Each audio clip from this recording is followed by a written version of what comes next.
Hi, welcome to Sugar Free. This is a daily tarot for Thursday, the 7th of January 2021. Something very kind of emergent about that date. I don't know why. Thursday, the 7th. That's got good energy to it. Like something, yeah, emerging. What can I say? Okay. Major Arcana reading using the ancient Italian tarot. I can say that. I hope you're well wherever you are. And let's see what we get for Thursday, the 7th of January 2021. I just like saying it. Right. There we go. That's something emergent. The Fool in the upright. Wow, that's a great place to start a reading, isn't it? Now, I think astrologically, I think Mars has moved into Taurus today. The day I'm doing this, the 6th. Which is great, because that means things are kind of being more earthed. Mars has been in Aries, and I think there's been a sort of running rampant of things. But moving into Taurus, I don't know, it just becomes more earthed. I like it. I'm a Taurian, so maybe that's why I like it. I don't know. Anyway, I'm quite pleased to have Mars in my sign. Bit of warmth, bit of action. Mars is not just the god of war. Mars is also the god of agriculture, funnily enough. And I think there's quite an interesting connection between those two things, because so often war is about getting land. And why else would one want to get land other than to use it for agriculture, to feed the people in the Lebensraum? So anyway, okay, the Fool in the upright. Lovely, fresh, new start somehow. Maybe this is really the start of the new year.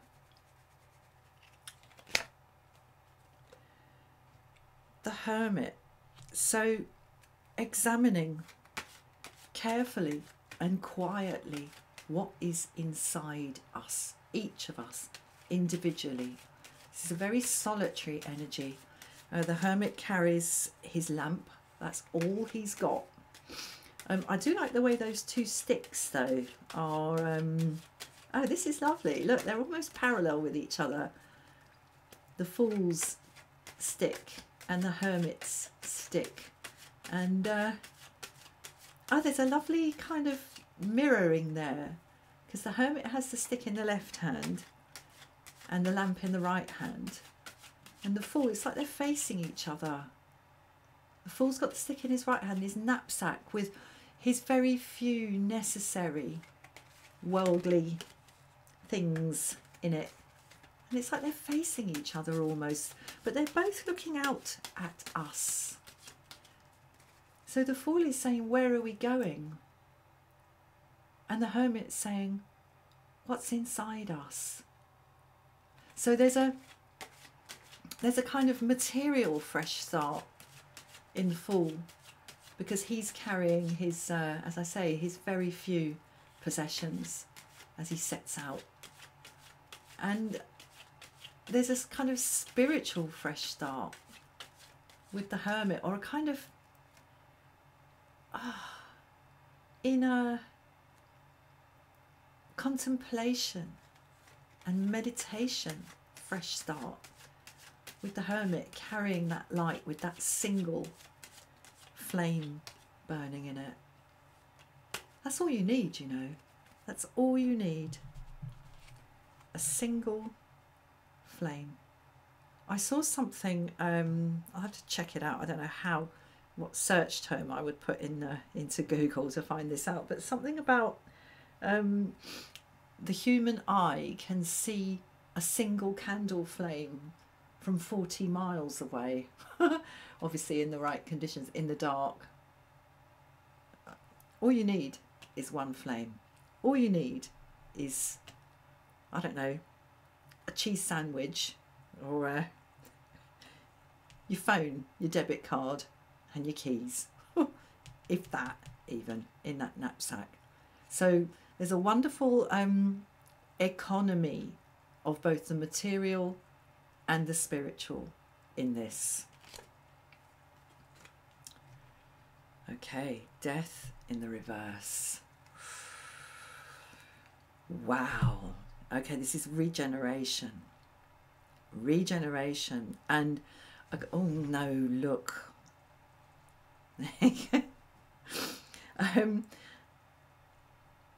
Regeneration and a retaining of power. What we see being swept away by death, and the point of the death card is to remind us essentially that we can't take it with us. You know, when death comes, it's the great leveler. That's why it has the scythe. It cuts everything off to the same level. It doesn't matter how rich you are, how powerful you are, how knowledgeable or clever you are. It all goes. The only thing that's left, as I like to point out, is creativity, represented here in the artist's palette. So it all goes with death. You can't take it with you. But here, by the looks of things, we can.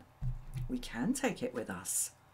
And there's as I say, there's a paring down of it all, from all this paraphernalia, all these trappings here. We come down to what can be put in one little knapsack and what can be seen by one little flame. This is lovely. I like it. Right, let's get another one.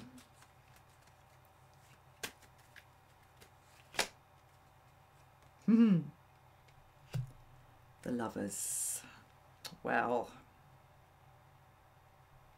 the Lovers is can you have your cake and eat it? All right, that's what the Lovers is really about. And the kind of changes that are Rubicons in terms of how we see ourselves in the world and how we appear in the world in the view of others. Because here we have the young man stepping up to manhood by aligning himself, connecting himself to this young woman. And in doing that, he's stepping away from his boyhood. He's stepping away from the mother towards the wife. And once that move is made, he can't go back. He can never go back.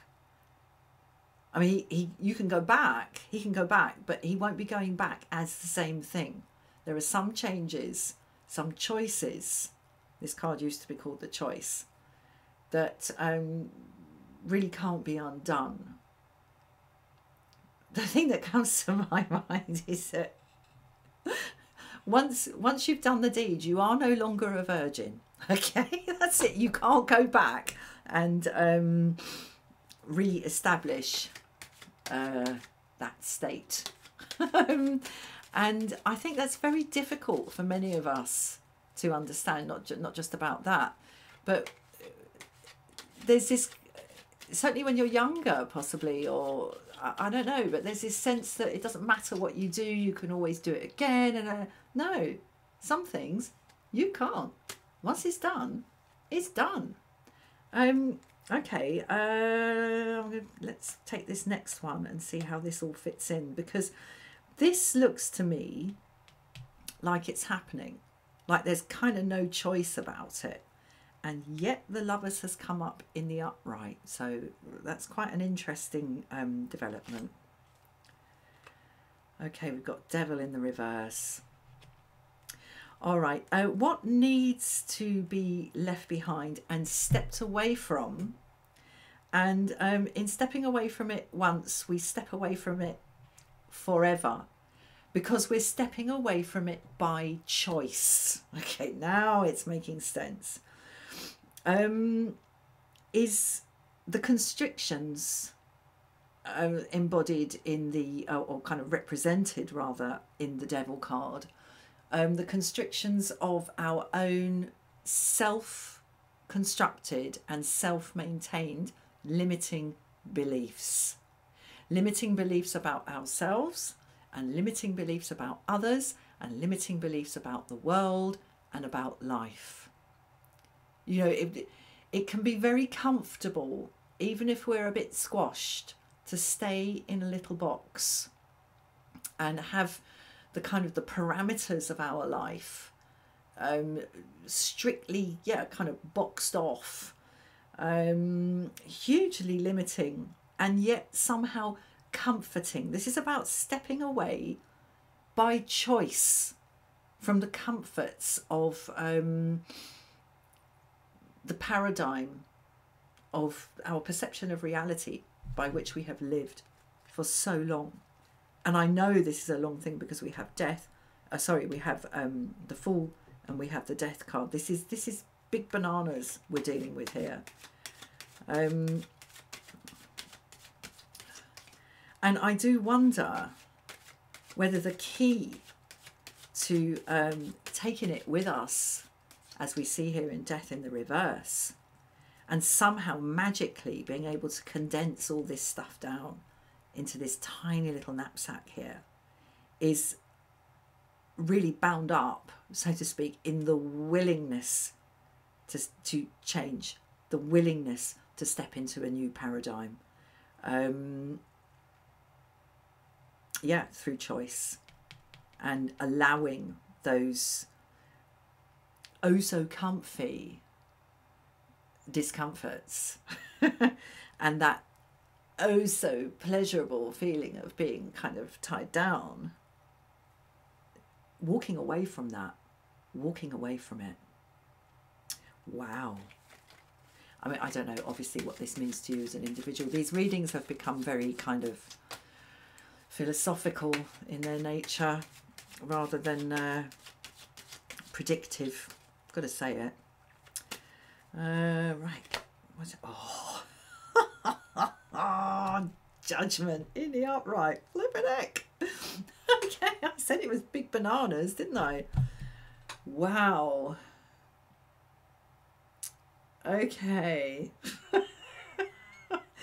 Death, the Devil, the Fool, and Judgment. All in the same reading. Right. Well, look. This shift here on the table. I mean, we're coming in with the Fool. Come on, this is a shift. Affects every aspect of our lives. And okay, I'm going to say this. The key to making this transition, because we do have a transition here, but as I say, well, death is clearly, obviously, a transition, and we have the Lovers here, transition. It's all about transition. But what I'm getting from the Death card in the reverse here today, as I say, is the weird way in which all of those trappings and all of that stuff that we've built up can be condensed down and carried with us into this new world, if we are willing to step into it, essentially. And that means having to let go of the kind of internal structure of how we see ourselves, the world, and reality. And I know it's internal because we have the Hermit here in the upright with his tiny, tiny little lamp. You stare into that lamp for long enough, you'll see the whole universe. The key to this transition, and for this transition to be a good thing, and I really think it is, this is a good thing, and the fact that the Lovers here in the upright is a good thing. The key to it is to have the courage in the Judgment card here to really allow the sounding of that trumpet to vibrate through every part of us, so that nothing is left shoved under the carpet, Nothing is left squashed at the back of the cupboard. It all comes out, every aspect of it. Mind, body, spirit, soul, all of it. All of it. All of it open to, as I say, the resonance of this call. Because this is what we see in this card. When that trumpet sounds, no one gets to stay in the sleep of the grave. No one. All must respond. All dead arise to this clarion call here. And if you have the courage to allow this this new vibration to sound really hippy dippy, this new vibration to kind of to resonate in every part of you, it's going to make this transition easier, smoother, more pleasurable, dare I say it, and you're going to get to keep more of all this stuff that we see being swept away. You're going to get to keep more of it. There's a magic here on the table about how such a quantity can be condensed down to be easily transported with us into this new paradigm. It's going to take some guts, what can I say? That's what the devil kind of represents, is the guts of things. Yeah, it's going to take some courage. Okay, let's get one more. Okay, we've got Sun in the reverse. Right, what I would say about that is that this move, this shift, is but part of an ever unfolding, ever evolving story of the human soul and the human spirit. Even when we die as an individual, it's not over. You know, our kind of life presence withdraws from the world. And, you know, those we have known and those we have loved or otherwise are left to remember us, and we exist, we resonate on as a memory for people, and we resonate in people's hearts as a feeling that people have for us. But the human spirit itself, if we take it out of the individual into the collective, never ends. It will be present in some form or other on this planet, in this world, forever. You know, even if the whole species is wiped out in the next like 5 years or something. I'm not saying I think that's going to happen at all, but it will happen at some point, because everything comes to an end. But even when the last human has popped their clogs, we will still be present in some way. Our effects will still be here. And the reason I'm talking about that is because the Sun in the reverse is the card of the Sun is the sealing the deal card, the signing on the dotted line, the commitment card. This is not the end, all right? It's not the final stage. It's not the last thing. It's not the last journey we're going to take as a species.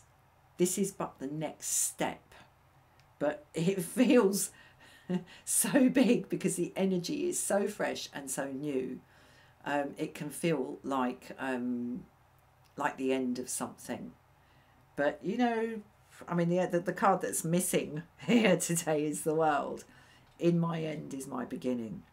And the Fool has got this. And he's got all this in his little knapsack. Good. Right, I'm going to leave it there. Thank you so much for watching. Please like, please share, please subscribe, and I'll see you again soon for another reading. Namaste.